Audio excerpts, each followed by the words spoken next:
Okay, so we're finishing up chapter 34.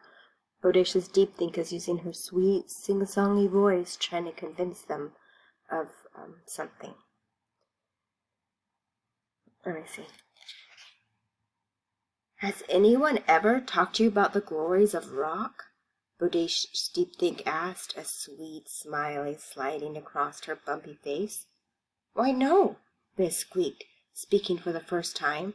His voice was nowhere near as high as I would have expected.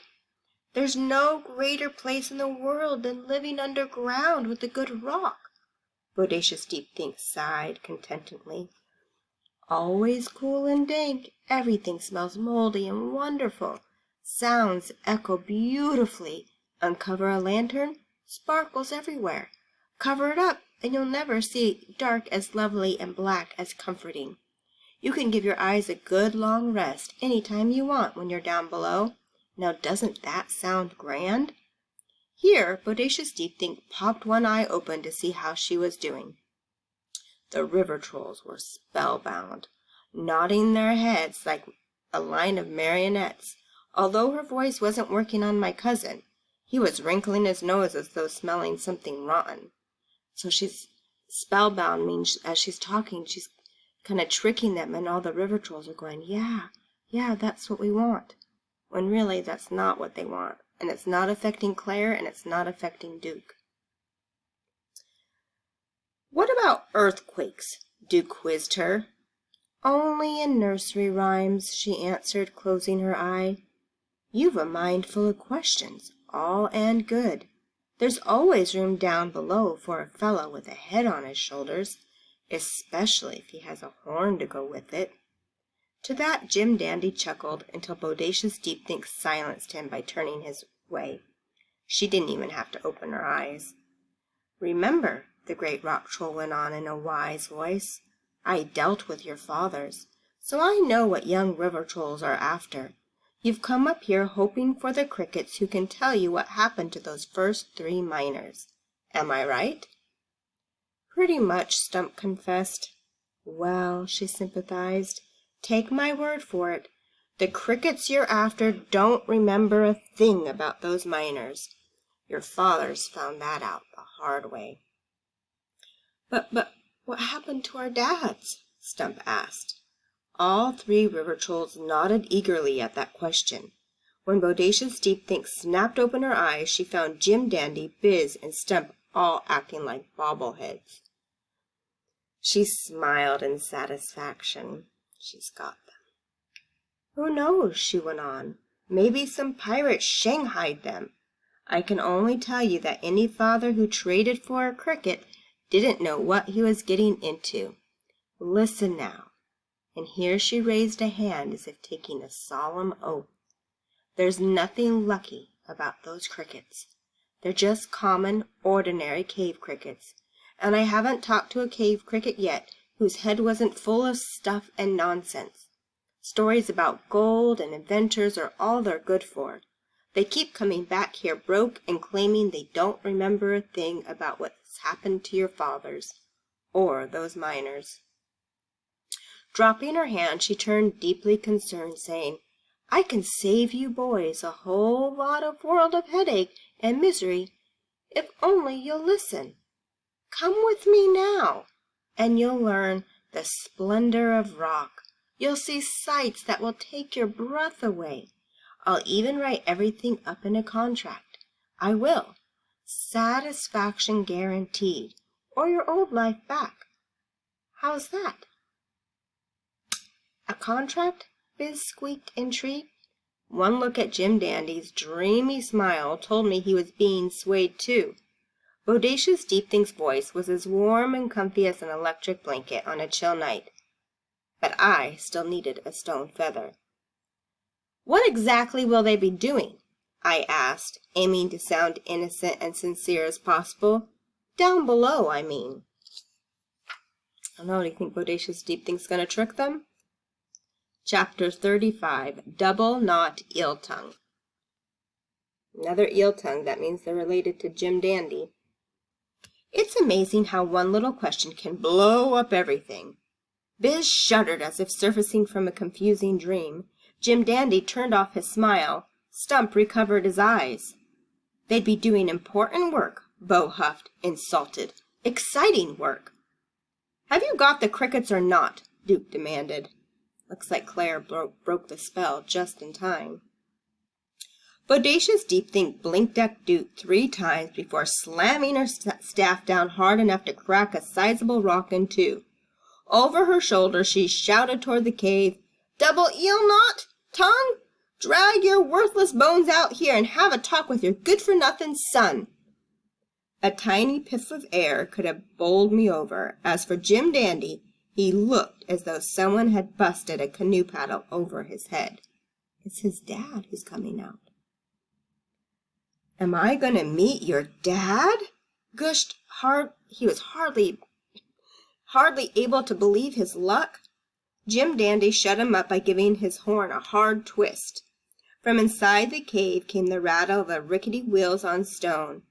Out of the shadows trudged a bent-over river troll who dragged 1 foot and hummed off-key. Dented and dinged as he was, a rock slide or 2 must have caught him. His willow hair had been mostly stripped clean of leaves, and his scales had lost their mossy green shine and turned to dirty brown. Freckles? They'd all popped into warts. Jim Dandy's father was pulling a kid's red wagon, which carried a bamboo bird cage. Inside the cage, 3 lucky crickets were clinging to the leaves of the potted plant and of ivy of some kind. They were cave crickets, the same kind as the old lady had seen in my eyes when I first met her. "Park that wagon," Bodacious Deepthink fumed. Now fumed. Think that's a good thing or not a good thing? Sounds pretty angry to me, fuming. "And come talk to these boys." He parked. He came.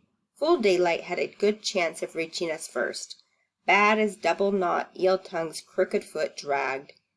"Tell him how good you've got it," Bodacious Deepthink ordered, nudging him forward with her staff. "Go on.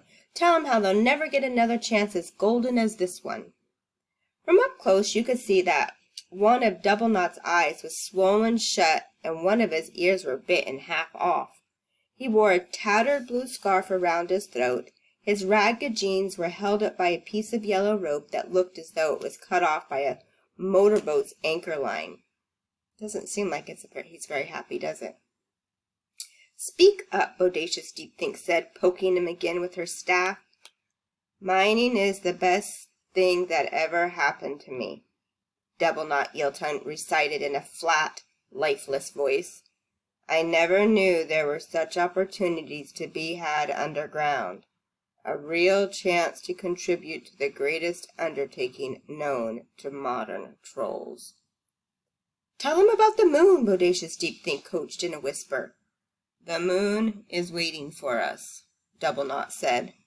Does it sound like he really means it, or does it sound like he's being forced to say it? "We're making great progress every day. We've the best miners in the world. They've the finest picks and shovels. Dynamite is available.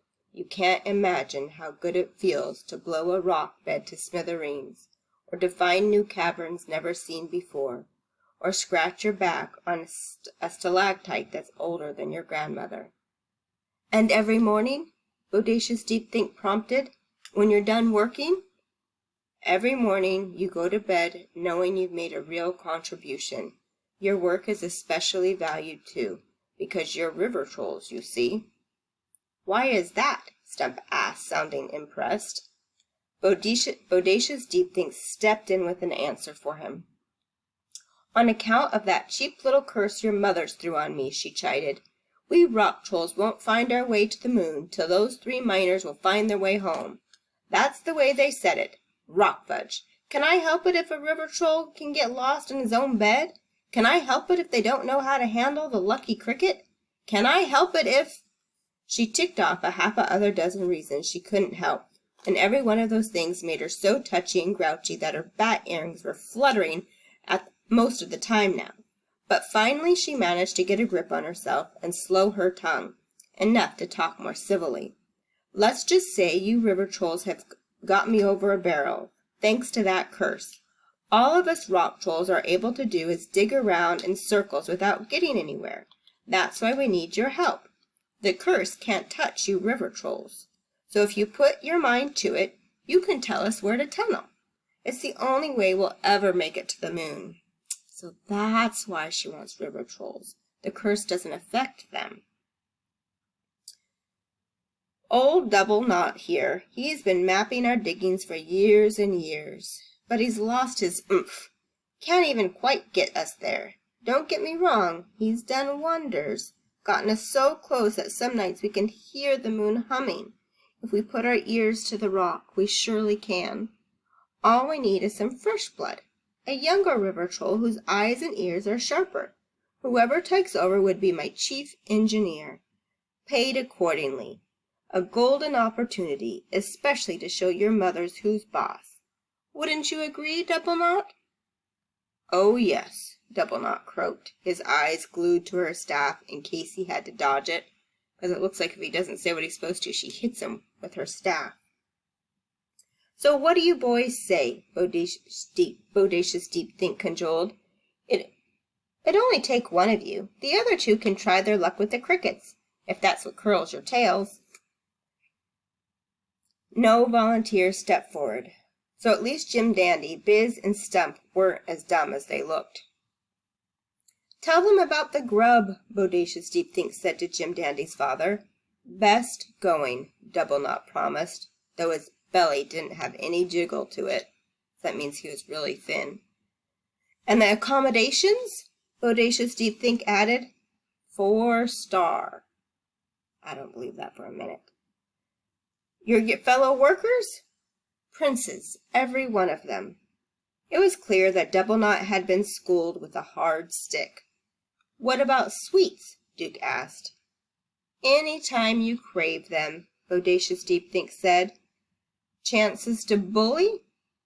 Every day, she promised. Helps keep up morale. Anything else?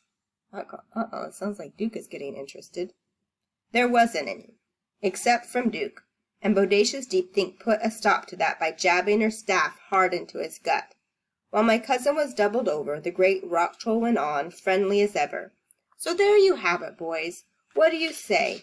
I'm offering you the chance of a lifetime, fame and glory for the river troll who can get us to the moon. Surely at least one of you can see that. When Jim Dandy, Biz, and Stump all held their ground, refusing to bite, Bodacious Deep Think's patience sprang a leak. The dumbest-looking one must be your son, she said to Double Knot. Have a word with him. Jim Dandy and his father stood there gazing into each other's eyes at the opposite banks of the river, in a wide spot in the river at that. Double Knot made the first move by stepping forward and putting an old broken paw on Jim Dandy's shoulder. I swear that everything you've heard here, he began. Jim Dandy knocked the paw off his shoulder and turned his head away. Bodacious Deep Think slammed her stuff down and roared, That is your father, boy! That's when Jim Dandy went up about 100 notches in my estimation. Looking directly into Bodacious Deep Think's flashing eyes, he said, No, he's not. My father came up here, got a cricket from you, went looking for those miners, and hasn't been seen since. It was a bold-faced lie, of course. Everyone could see them. Even busted up and covered with dust, Double Knot looked just like Jim Dandy, all the way down to his neck scarves they both wore. But the point was, Jim Dandy refused to think badly of his father. Tell that young fool that he's making a big mistake, Bodacious Deep Think thundered. That turned out to be the wrong thing to say. No, calling Jim Dandy a fool for refusing to believe the worst of his father, that set the stage for something none of us was expecting.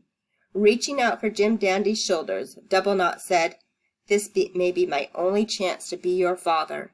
Boy, so you better listen. I've got some advice to share. Uh-oh. His dad is coming alive. He's going to tell the truth now. All right.